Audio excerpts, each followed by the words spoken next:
আসসালামু আলাইকুম ওয়া রাহমাতুল্লাহ। সম্মানিত ভিউয়ার্স, আমার নিচে যে ভিডিওটা দেখতে পারতেছেন, জানি না কোন দেশে এবং কোন বিবেক নিয়ে এরকম খাবার বানানো হইতেছে যেটা আমাদের মতো মানুষই টাকা দিয়ে কিনে খাইতেছে। মানে একটাবার আপনি ভাবতে পারেন এইসব খাবার খাওয়ার মাধ্যমে আপনি কতটুকু সুস্থ থাকবেন, কতটুকু আপনার শরীরের উপকার হইতে পারে। মানে আমার মনে হয় কি যে আপনি যদি বাঁচতে ছিলেন যে 20 বছর, আপনি 10 বছর মারা যাবেন এইসব ধরনের খাবার যদি প্রতিনিয়ত আপনি খাইতে থাকেন। তো আমরা অনেক সময় দেখা যায় যে বাহিরে কাজের তাগিদে যখন যাই, তখন মনে হয় যদি আমাদের কাছে যদি খাবার টাবার না থাকে, টাকা থাকে, তখন আমরা কিনে কিন্তু বাইরে থেকে খাবার খাই।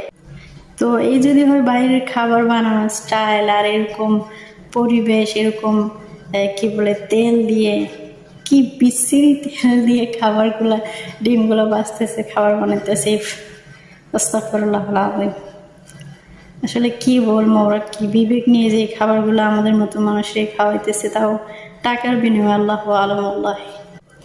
যাক, সর্বোপরি এতটুকু বলি, সবাই সাবধানে থাকবেন। বাইরে থেকে কোনো খাবার কিনে না খেয়ে বাসা থেকে খাবার, নাস্তা, যদি কাজের থেকে বাহিরে যান বা অফিসে যান, কাজে যান, বাসা থেকে খাবার বানায় নিয়ে তারপরে খাবেন ইনশাল্লাহ।